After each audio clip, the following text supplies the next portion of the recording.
What's happening, YouTube people? DeadDuck here, and welcome to another tutorial on Guardian farming. This stuff is really important to you guys, so I'm gonna do this like really in-depth tutorial to show you how to make one of these things in survival and get it to work really nicely. This is just my farm on the Minetech server. I'm not gonna waste your time mucking about too much. I'm just going to jump straight into creative and show you guys how to plot these bays out and how to make these bays and all of that kind of stuff. Okay, so we're here in a creative test world. Below us we've got an ocean monument. Let me just put some night vision on here so you guys can see clearer. We have an ocean monument below us, and we have this bizarre grid pattern above it made out of different coloured concretes.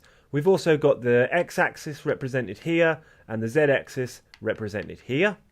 Let me just talk you through what all of these different coloured concrete lines mean, just so that you guys can follow along with me whilst we do the tutorial.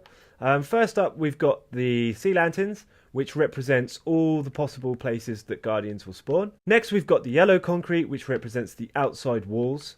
We've got the orange concrete, which represents a block space of 9. We've got the green concrete, which represents a block space of 10. We've got the pink concrete that represents a block space of 15. And we've got this red concrete here that literally just represents the measurements of the square as a whole. We're going to do this tutorial in sections, so it's a little bit easier for you guys to keep up with. So let's start. Right, so first up, we're going to start with the yellow concrete, which represents our outside walls.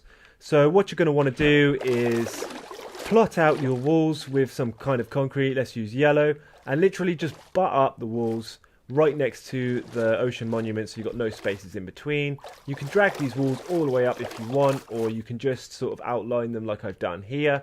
As far as getting the spawning plots in, you're probably better off just doing the walls as I've done them here. Bring it above sea level so you can kind of see the area that you're going to be working in. Okay, so we're going to start putting in our guardian spawning plots. We're going to start off by doing it in all 4 corners first. So we're going to come down to whatever corner you like and just count 2 in from your walls here. So 1, 2, and on the third one you're going to put a sea lantern. Put the sea lantern in on Y level 60, which is there. Standing on top of that sea lantern, you'll be at Y level 61.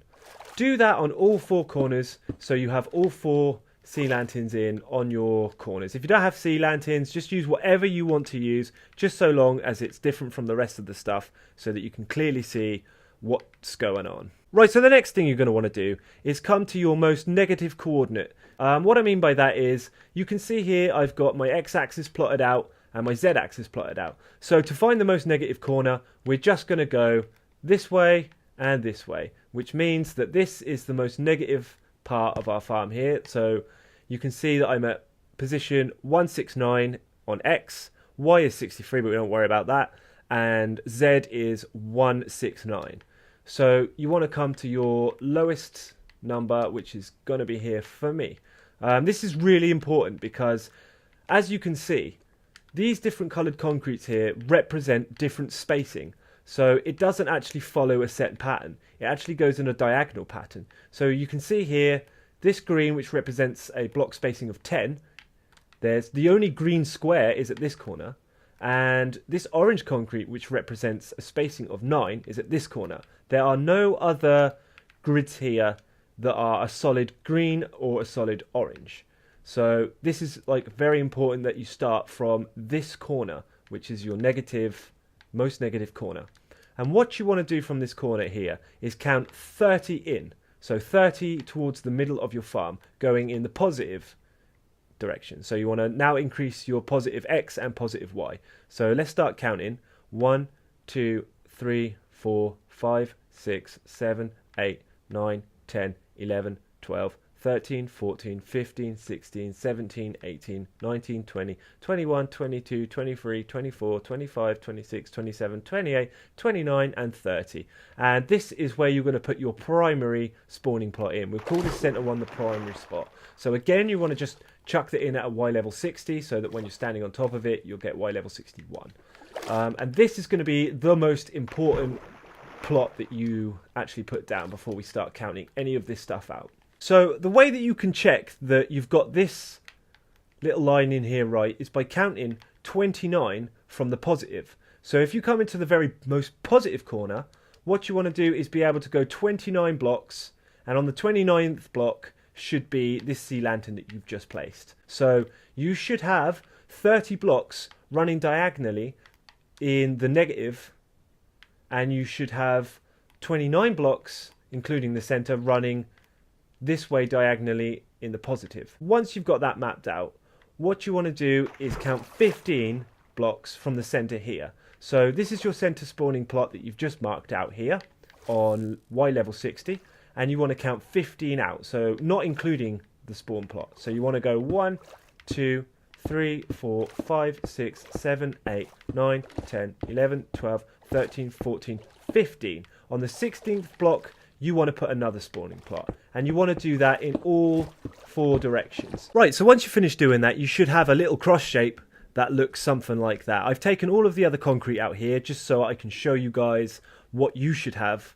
It should look something like that. So next thing we want to do is take another block, whatever. Like, we don't have to be using any kind of colors here. I'm just doing it just so I can show you guys how to plot the rest of this farm out. So let's go from one of these sea lanterns, which should be 15 blocks away from your primary spawning point, and just connect each one of these corners up here like so, and just chuck in a sea lantern or whatever you're doing to represent your spawning space. Chuck them in on the corners and do that around each one like this. Right, so once you've connected your corners together, you should have this sort of thing going on, and anytime those lines intersect, you're going to put a sea lantern down. So that's how you're going to work out this central spawning line here. This one, you can just basically do the same thing on the corners here, on the outside edge. So just connect your 4 corners in like so. Do that on all 4 corners. So you should have something that looks a little bit like that. Now all you need to do from here is basically any lines that intersect with each other, put a sea lantern in. So bring that line across there, sea lantern in there. You're going to bring this line in here, sea lantern in there. Okay, so once you've mapped in all of your guardian spawning points, you should have a grid that looks something like that. I'm going to now flick this thing on hard so that we can get our guardian spawning, so we can see that if it's worked or not. But I will just mention that obviously I haven't cleared any of the water out. I haven't cleared any of this prismarine out. So the rates are going to be affected by the fact that that's all still there. But it's the points of spawn that we're looking for. So let's just chuck this thing on hard and just make sure that it's working as it should work. Right, so immediately you can see them spawning along every sea lantern that we've marked in there.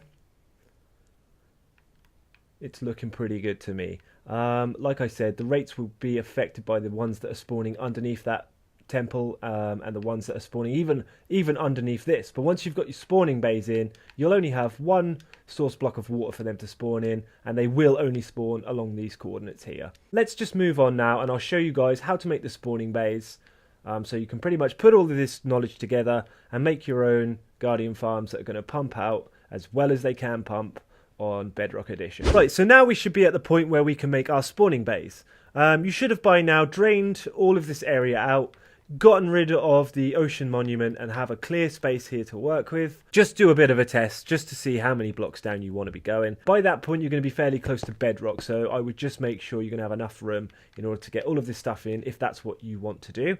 But we're not going to say too much about that right now. We're just concentrating on the bays themselves. So once this stuff is all hollowed out and you are ready to go, you're going to start making your bays, and all you need for this is a block of choice, a fence gate, and your buckets of water. That's literally all you need to make these bays. And what we're going to do is face these spawning plots here into the center, and we're going to face these spawning plots into the center. Which way you want to face these guys is really up to you. It doesn't really matter too much.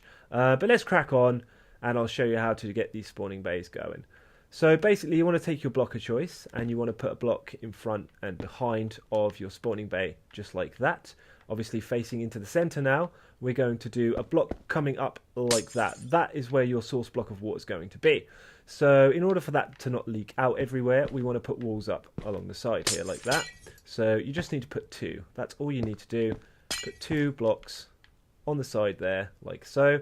Your fence gate goes here, open that up, and charge your source block right there. And that, guys, is your entire spawning bay done. That is all you need to do. So if you just repeat that on all of these, you shall see that your farm is going to be pumping out guardians like anything. Right, so once you've got all of your spawning bays in, you should have something that looks a little bit like this. Ridiculously simple, right? It is really, really simple. So these 2 lines here, they face inwards. These 2 lines over here, they face inwards also. This center line here, it kind of faces out to this way, just to make it look a bit symmetrical, because this is our 2 center blocks that the whole thing is built around the 2 block wide here, and obviously this is 4 wide, so we can kind of do it like that. It kind of makes it look a little bit more symmetrical.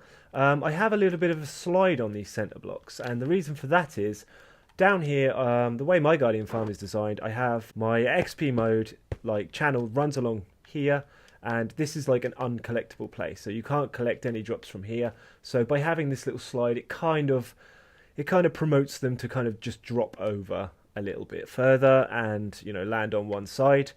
Sometimes it works, sometimes it doesn't. I do get dead drops from time to time, but it doesn't really make much of a difference. All these bays produce guardians, some more than others, but they all work. Let's just chuck it here onto hard, just so that you can see that it does work. And there we go, immediately, bash, they all just start spawning out.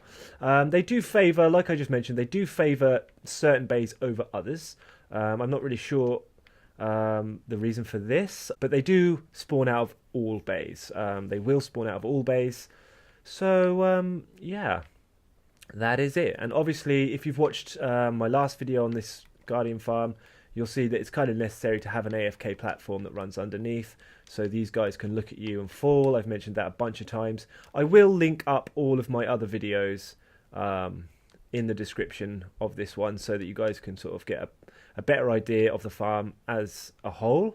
Right, so once you've got your spawning bays up and your AFK track system and all that good stuff, you'll end up with a Guardian farm that looks a little something like this, and it should produce as much as it produces for me, which is quite a lot. I mean, you know, you can see it's working like really quite well here.